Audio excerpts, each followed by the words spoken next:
Abra sua Bíblia no livro do profeta Jonas, capítulo 2, verso 2. Um dos versículos mais lindos da Bíblia, digo eu. E eu tenho a certeza que esse versículo tem algo de muito especial para falar aos nossos corações nessa noite tão especial que nós estamos em cultos de ações de graça pela vida da pastora. O livro do profeta Jonas, capítulo 2, o verso 2 diz assim: na minha angústia clamei ao Senhor, e Ele me ouviu. Das profundezas gritei, e Ele ouviu a minha voz. Você pode dar um glória para Deus bem alto? Sempre que eu leio o livro do profeta Jonas, e eu sempre vi grandes pregadores e pessoas pregando sobre esse livro do profeta Jonas, a primeira coisa que eles nos mostram é uma desobediência. Uma desobediência que já começa no primeiro capítulo, verso seguinte, dizendo que Deus mandou Jonas e a grande cidade de Nínive levar uma palavra de arrependimento àquela nação arqui-inimiga de Israel. Os assírios era a maior potência mundial, tomava conta de todas as nações, e eles eram vorazes, guerreiros desde criança. A Bíblia e a história nos mostra que os contemporâneos de Jonas, Amós e Oséias, nos falam um pouco mais sobre essa grande batalha que acontecia entre os arqui-inimigos de Israel, os assírios. Eles eram uma potência, e eles não eram somente guerreiros, eles tinham na sua tradição em levar os seus escravos e fazer com que eles se tornassem pessoas mutiladas. Uma das nações mais perversas em campo de batalha e pós-campo de batalha eram os assírios. Eles tinham o costume de levar as pessoas como se fosse peixe, com um anzol nos lábios. Eles tinham o costume de cortar o nariz das pessoas, tinham o costume de arrancar partes da orelha, tinham o costume de arrancar partes da perna. Eles tinham o costume de deixar as pessoas mutiladas, para deixar a marca de que os assírios eram perversos. Eles colocaram essa perversão de uma maneira, fazia com que Israel tinha muito medo. Quando eles se preparavam para a guerra contra os assírios, precisavam se defender, eles clamavam a Deus. 3 profetas dessa geração profetizava e ajudava o povo através da palavra, da força, da fé, da confiança em Deus. Um era Oséias, outro era Amós, e Amós mesmo, com toda a sua sabedoria, saíram por trás de um lugar onde ele nem profeta era. A Bíblia diz que ele diz: prepara-te, ó Israel, para te encontrares com teu Deus. Um dos versículos lindos em que uma geração pôde ouvir, não somente falar sobre preparação, mas também falar que da profundeza que você estiver, que seja profunda, porque a Bíblia, o grande rei Davi diz que um abismo chama outro abismo, mas não há um abismo tão profundo que Deus não possa nos alcançar. Levanta essa mão de profeta, porque enquanto você está aqui, Deus está arrancando pessoas de abismos da tua casa e da tua família. Você pode dar um glória para Deus? E é nessa geração, e é nesse período que nós vamos encontrar Deus no capítulo 1, chamando Jonas. Interessante que diante de uma chamada tão poderosa e de algo tão diferente de todas as vezes que nós lemos na Bíblia do Velho Testamento, porque Deus está para ir a Nínive, a capital dos assírios, para levar uma palavra de salvação, para levar uma palavra de arrependimento. Mas no capítulo 1 até o capítulo 3 nós não vemos Deus dialogar com Jonas. E então todos nós pregadores falamos: que desobediente, que homem. Mas pare e pense comigo. Era um homem que talvez dentro da sua casa tinha pessoas marcadas pela guerra, pessoas que traziam dentro de si tantas lutas e batalhas contra os assírios, que quando você entrava numa curva de uma rua, você lidava com alguém que provavelmente estava com um pedaço de uma perna fora, uma orelha cortada, e aquilo significava que havia sido escravo dos assírios. Deus manda Jonas: vai à cidade de Nínive e proclama ela, porque eu quero que eles se arrependam. Que coisa maravilhosa é começar a entender, já no Velho Testamento, que Deus tinha um plano maravilhoso para a minha vida e para a sua vida. Coisa maravilhosa é entender que Deus vai levantar um homem e que ele precisa ir, mas a desobediência entra no coração de Jonas, e a gente só vai entender quando nós lemos o livro todo, e chegamos no capítulo 4, e no verso 2 em diante nós vamos entender por que Jonas não queria ir.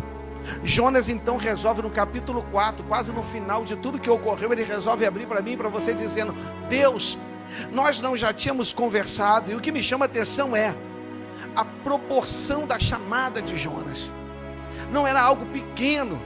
Em toda a Bíblia não se fala nunca de uma nação que tenha aceitado os termos de um profeta como Jonas fez. Nem Jesus ganhou Cafarnaum todo, nem Jesus conseguiu mudar Jerusalém todo, mas Jonas, ele tinha um compromisso, pastor Joel, de mudar uma nação que servia a diversos deuses. E quando ele olhou a possibilidade de ter que falar com o seu pior inimigo, mesmo no capítulo 4, no verso 2, que ele identifica, nós podemos trazer o capítulo 4, verso 2 e colocar no capítulo 1, e ver que ele teve uma conversa com Deus e falou uma coisa: eu vou lá e tu vai perdoar, e eu não quero que perdoe. Que amor é esse? Que você que entrou aqui hoje pensando que é o maior pecador, e Deus está falando: eu quero estender a minha graça sobre a tua vida nessa noite. Está pensando que eu me lembro do que você fez? Eu já naufraguei o teu pecado lá, eu naufraguei no mar do esquecimento. Olha para quem está do teu lado e fala assim: Deus está caminhando contigo. Nada impede da tua glória chegar diante da glória dele. Então abra a boca e dá um glória para Deus bem alto. Pois bem, o capítulo 1 nós vamos ver então um homem a princípio em desobediência, porque ele resolve sair. Ele desce a Jope, e quando chega à cidade de Jope, ele resolve pegar um navio que vai para Tarso, totalmente contrário ao que Deus havia estabelecido. Agora entra comigo, vamos entrar dentro dessa embarcação, porque a Bíblia diz que em dado momento começa então uma grande tempestade. Escute, lá dentro tem um homem chamado Jonas, parecido comigo, parecido com você, que a vida bate, que às vezes pessoas dentro da igreja nos bate, nos faz mal, uma palavra, um olhar, um julgamento, de maneira que nós nos afastamos. Pois bem, eu tenho uma certeza que quando os marinheiros começaram a jogar ao mar, os caixotes, começaram a jogar no mar, porque o capítulo 2 eles estão jogando no mar tudo que pode para poder aquela embarcação poder continuar a plumar e continuar andando sobre as águas do mar. Quando eu olho para isso, eu vejo totalmente espiritual. Parece que eles estão tirando todas as frustrações de dentro de Jonas e jogando no mar. Parece que eles estão arrancando todo o medo de Jonas e jogando no mar. Parece que eles estão arrancando tudo que pode de dentro de Jonas e jogando no mar. Eu não sei como você entrou aqui, mas eu quero profetizar em nome de Jesus, que antes desse culto acabar, o Espírito Santo de Deus vai arrancar o medo, a frustração, vai jogar no mar do esquecimento o pecado, não importa o que seja. Talvez eu perca a palavra falando aqui, mas eu tenho a certeza que o que está aí dentro, que está te que está te atrapalhando de servir, que está te atrapalhando de avançar, que você pensa que não tem condições, antes desse culto acabar, o Espírito Santo vai arrancar de dentro de você o medo, a depressão, a ansiedade, tudo aquilo que está te impedindo de chegar diante da glória de Deus, vai jogar no mar, e você vai sair daqui hoje cheio da glória de Deus. Quantos creem nesta palavra? Dá um glória para Deus bem alto. Eu vejo um homem dentro de uma embarcação, enquanto os homens estão jogando os paliativos fora, que ele está lá dentro do porão. E quando alguém percebe, olha para Jonas e diz: quem é você? Eu sou hebreu. De onde tu vens? Para onde pretende ir? O que está acontecendo? Ele diz: tudo que está acontecendo é por causa de mim. Preste bem atenção, tudo que está acontecendo é por causa de mim. Espiritualmente falando, quando eu olho para essa narrativa, eu vejo as pessoas pegando o que eu tenho lá dentro e jogando no mar. Mas vai ter um tempo, Andréia, que nós vamos olhar para dentro de nós mesmos, vamos achar que ainda tem algo, e a gente não consegue se livrar disso. Sabe, Elise, a gente vai pensar assim: tem algo ainda que me pese, eu não consigo avançar. Tem algo ainda que me impede, eu preciso desfazer. E a gente vai falar assim: me lança no mar, que essa tempestade vai acabar. Me lança no mar, que essa luta vai acabar. Para tudo há um grande propósito de Deus. Deus nunca vai levantar uma tempestade sem saber o próximo capítulo da narrativa e da história que Ele preparou para a minha vida e para a tua vida. Deus não está contrário a nós, Deus não é oposição a nós. Deus é favorável, Karine. Ele é favorável quando quando nós dobramos os nossos joelhos e começamos a falar com Ele, quando nós começamos a tratar com Deus, os planos de Deus não são negativos à nossa vida. Os planos de Deus são de portas abertas, são de curas, são de renovos, de restauração. Então não entre por essa porta pensando que você é o maior pecador e que vai sair daqui da mesma maneira, que não vai. Deus vai te dar um banho aqui hoje, nem que Ele te jogue no mar, mas hoje você vai ter que sair daqui transformado para a glória de Deus. Quem crê, dá glória para Deus bem alto. Vai chegar um momento que nós vamos olhar para dentro de nós e vai falar assim: ainda tem algo. Jogaram quase tudo, mas ainda tem algo, eu não consigo arrancar, porque o tempo colocou lá dentro, Anne, e ficou entranhado, não dá para lançar. Então me lança no mar que essa tempestade acaba, Joel. Me lança no mar que isso acaba. Interessante que então os rapazes resolvem lançar sorte para decidir o que vai fazer, e uma coisa começa a acontecer dentro da embarcação, e que por maior tempestade que seja, e que maior dificuldade que nós estejamos passando, na embarcação a gente ainda é referência. Ainda que nós estamos, preste bem atenção, quando estão arrancando de nós algumas coisas, Marco, e começam a lançar ao mar, nós estamos sendo cheios, ao mesmo tempo que se esvazia, está sendo cheio. E aí quem olha diz: o que está acontecendo? Porque todo mundo da embarcação no capítulo 2 ou no capítulo 1, eles estão adorando os seus próprios deuses, mas no capítulo 2 não, eles já estão adorando a Deus. Por mais que a sua luta seja grande, a sua influência ainda é maior. Tem gente que vai olhar para você, vai ver você passando luta e vai dizer: está passando luta, mas está dando glória a Deus. É crente, é crente, é crente. Eu vejo o rosto de crente, eu vejo o semblante de cristão, e é crente. Todos que buscavam os seus próprios deuses pararam de buscar os seus próprios deuses para buscar ao Senhor e pedir permissão para lançar Jonas ao mar.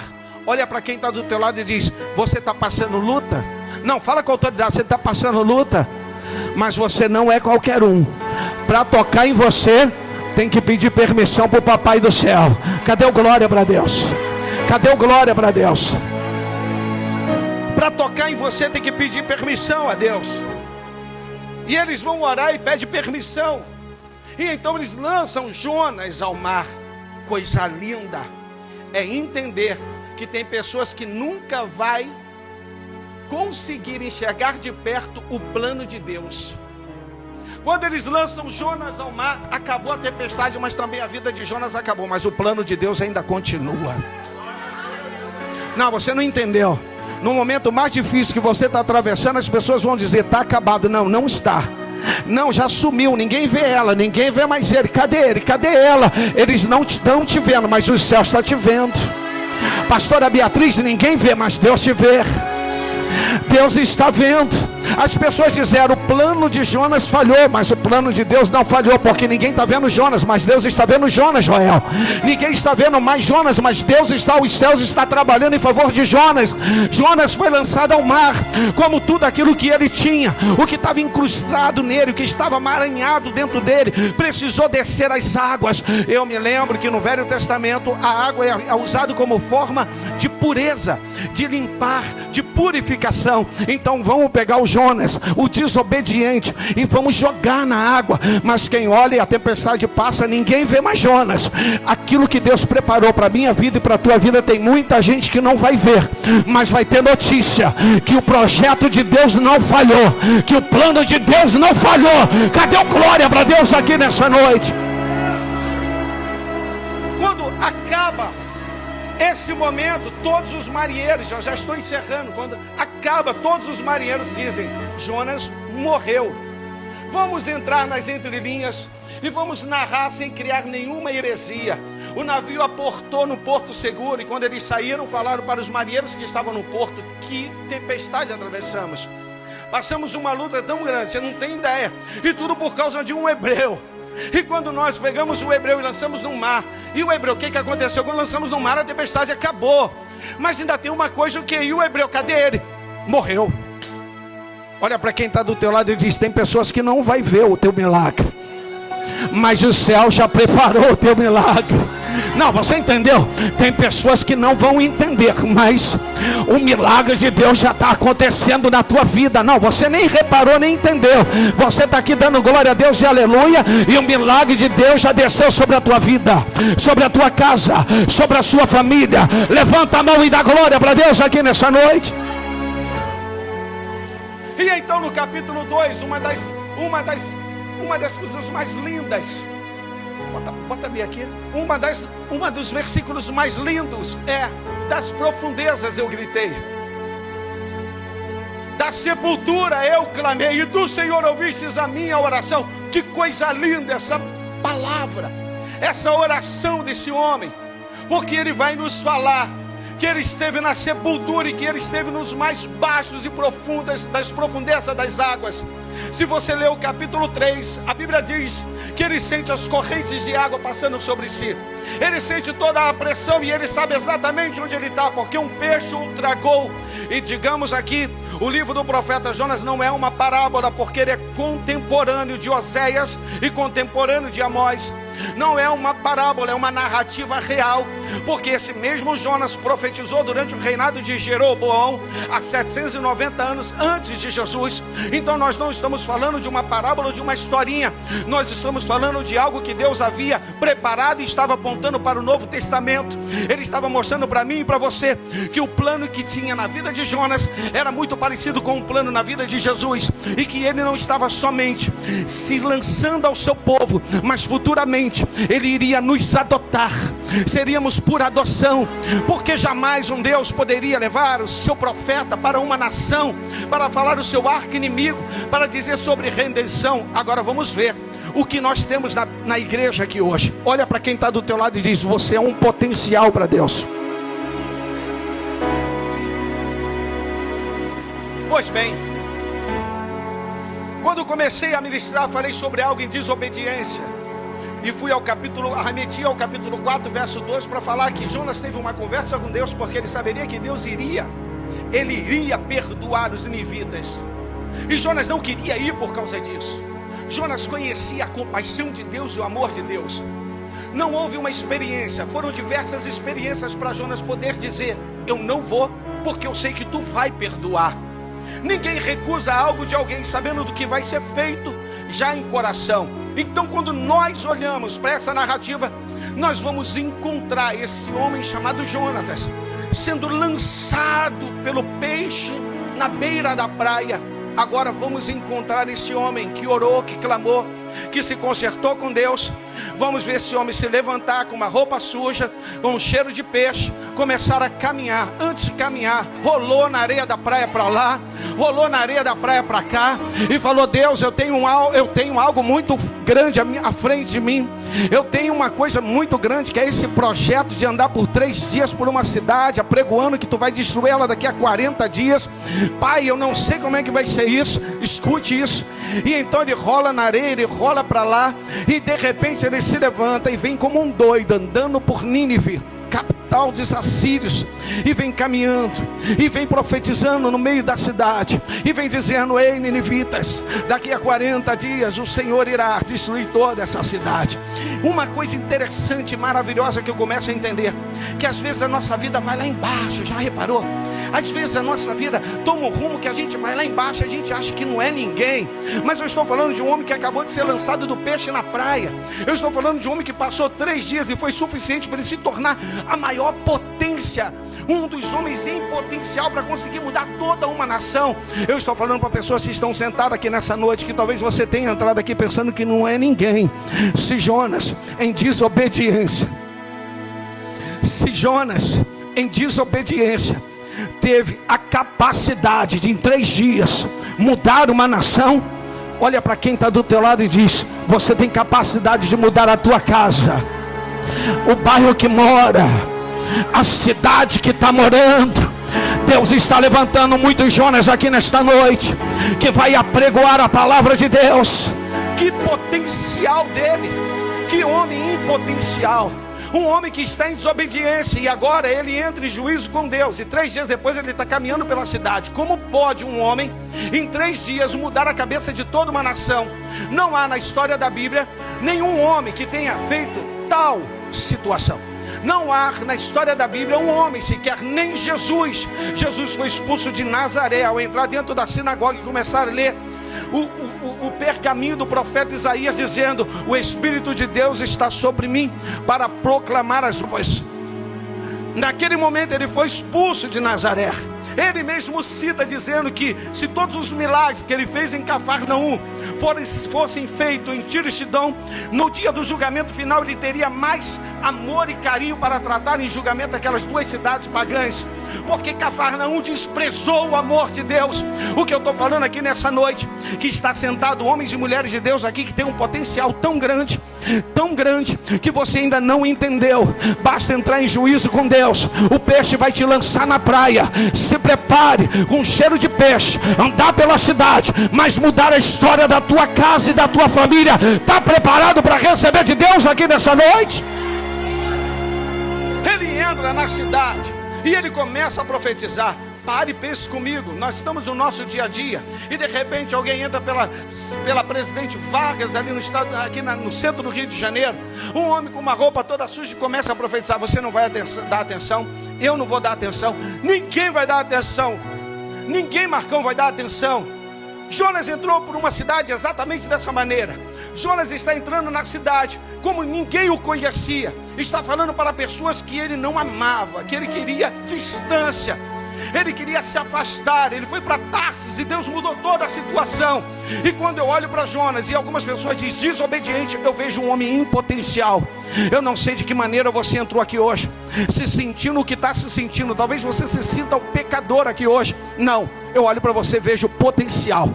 Potencial para uma grande mudança na sua vida, potencial para uma grande mudança na sua casa, potencial para uma grande mudança na sua família, potencial para uma grande mudança no seu projeto, no seu sonho. Tudo aquilo que havia colocado para Deus, tudo aquilo que você um dia colocou para Deus e talvez tenha engavetado, colocou numa gaveta e fechou, não é exatamente o que Deus quer.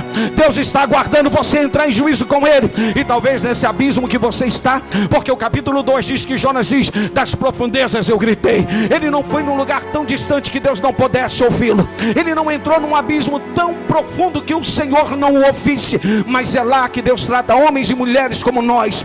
É exatamente nos momentos difíceis da nossa vida que Deus vai nos tratar.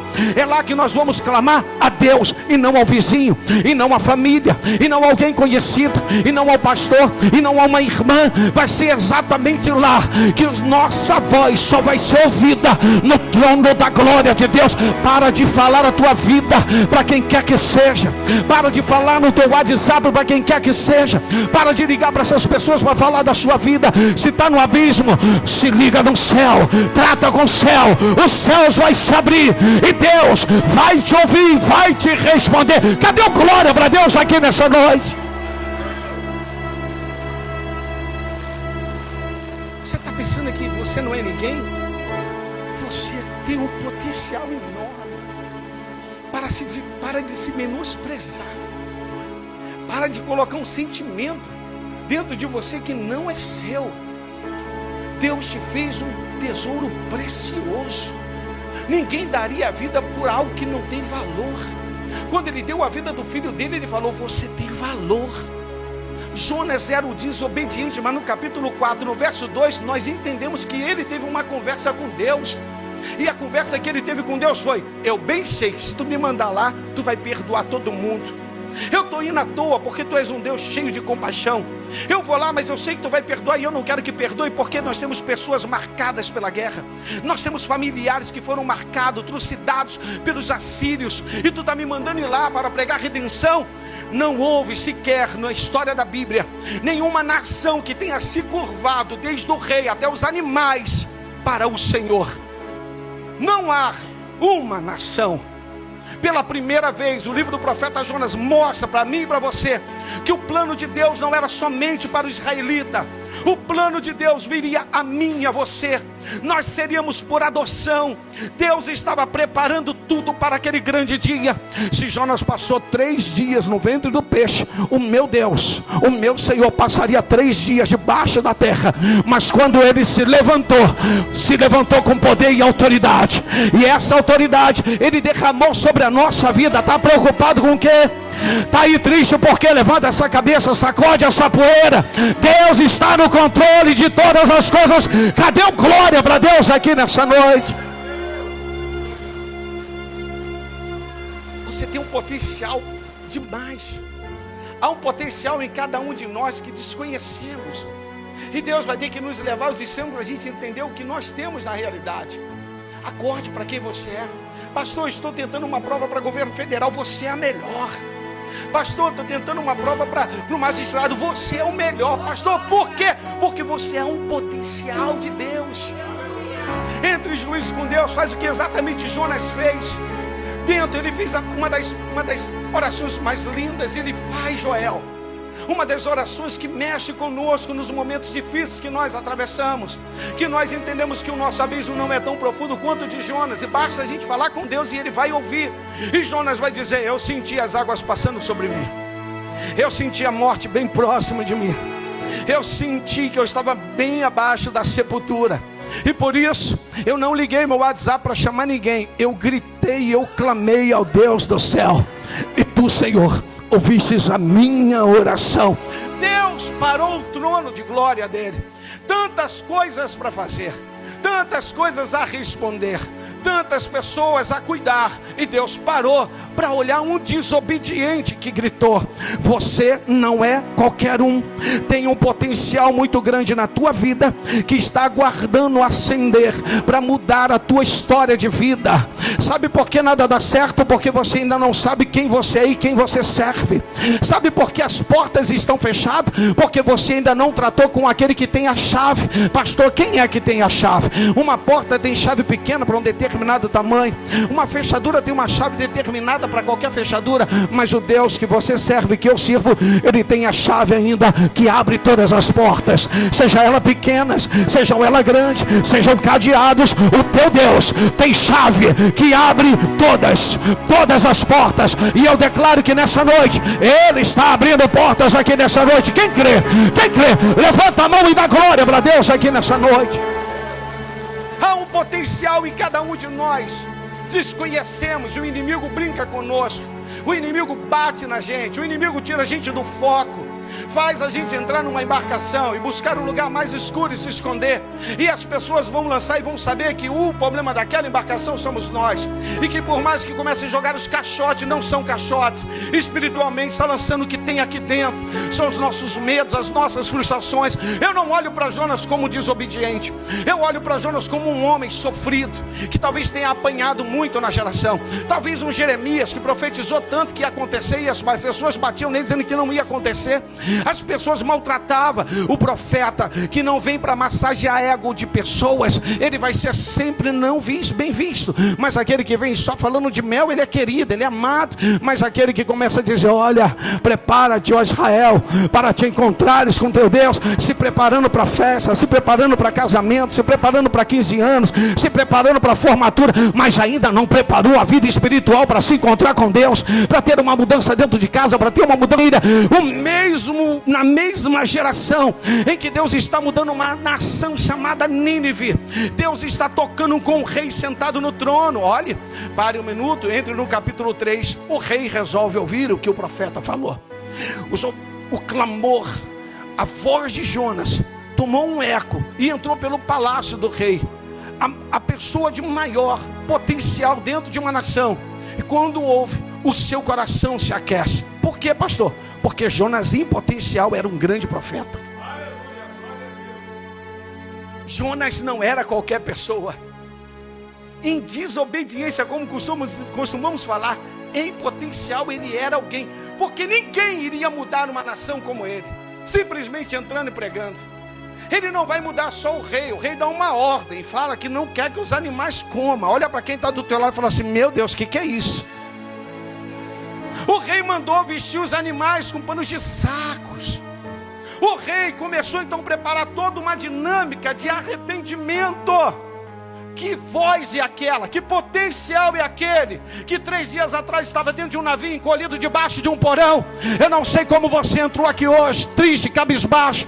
Não sei como foi a semana passada, mas o que importa é hoje. Quando o peixe te lança na praia e você rola para cá na areia, rola para cá na areia e diz: ei Deus, tem uma cidade aí de 3 dias para eu caminhar, para profetizar, abrir a boca. Eu não sei como é que vai ser. Deus falou para mim e para vocês: você é potencial, eu te conheço. Quando a tua boca abre, começa a influenciar pessoas. Por quê? Porque o meu Espírito está em ti, porque eu vou adiante de ti, porque quando tu fala eu assino, quando tu profetiza eu faço acontecer. Quantos entraram aqui nessa noite para uma grande mudança? Deus vai mudar a tua casa, Deus vai mudar a tua família, Deus vai mudar o teu projeto, Deus vai mudar as portas que se fecharem, irão se abrir. Quem crer nessa palavra, dá um glória para Deus bem alto.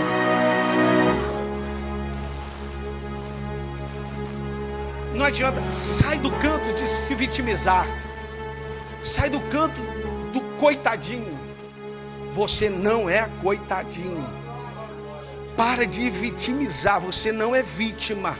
Levanta essa cabeça e assume quem você é. Você é a melhor na tua área, no teu segmento. Você é o melhor no teu segmento. Deus te colocou uma excelência no teu segmento. Pastor, o mercado, esquece o mercado financeiro. Pastor, a bolsa, esquece a bolsa. Há uma unção sobre a tua vida que diferencia das demais pessoas. Pastor, a minha loja, a tua loja vai ser a melhor. Aonde você pisa tem a mão de Deus. Aonde você anda, Deus anda contigo. Um homem não teria a capacidade de mudar aquilo, mas foi no momento em que ele começa a rolar na areia para lá e para cá, o peixe joga ele e ele fala: eu não tenho condições de fazer essa cidade mudar. Eu não tenho condições de mudar isso. Mas tu pode, Deus. Jonas conhecia Deus. O capítulo 4, verso 2 diz que ele teve uma conversa com Deus, falando: eu não vou lá porque tu vai perdoar. A tua compaixão é muito grande, o teu carinho vai além. Eu não vou lá. E ele entra em desobediência justamente porque ele queria que fosse feito conforme a vontade dele. As nossas vontades não são prioridades para Deus. As nossas vontades e os nossos sonhos e projetos não são prioridades para Deus, a não ser que o seu sonho e o seu projeto esteja inserido dentro do grande plano de Deus. O que nós precisamos entender e precisamos tentar nos encaixar é naquilo que é o plano de Deus, porque quando nós fazemos parte do grande plano de Deus, nunca vai falhar. Pode fazer os teus planos, pode sentar numa madrugada e fazer lá, escrever, criar os seus projetos, mas se não colocar Deus adiante não vai dar certo. Pode começar o casamento dizendo que é de Deus, mas se você não colocar Deus adiante não vai dar certo. Pode abrir aquela empresa dizendo que tem dinheiro, que tem recurso, que tem tudo do bom e do melhor, mas se botar Deus não vai dar certo. Vai ter que botar Deus no início, lá no cabeçalho. Deus, tu és dono de tudo, está no controle de todas as coisas. Aí você anda pela cidade, numa cidade dos teus inimigos, por onde você passa vai se tornando bênção.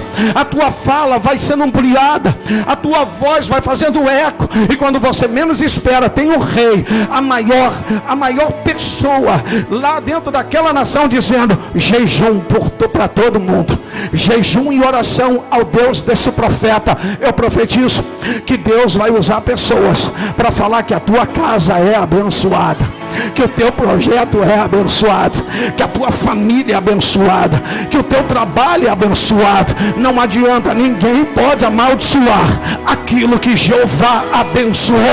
Cadê os abençoados de Deus aqui nessa noite? Dá um glória para Deus bem alto. Aleluia. Eu sinto a presença de Deus. Eu não sei quantas pessoas aqui, mas eu me senti hoje sendo lançado nas águas, Joel. Eu senti que tinha coisa incrustada. Deus jogou na água. Ele primeiro foi jogando os caixotes, foi tirando os medos, as inseguranças, e por fim ele resolve pegar o Daniel todo e jogar nas águas. Quantos sentiram isso aqui hoje? Eu me senti assim hoje. Mas quando nós sairmos das águas, se prepara, nada vai impedir o projeto de Deus. Não é mais o seu projeto, é o projeto de Deus. Você pode dar um glória para Deus?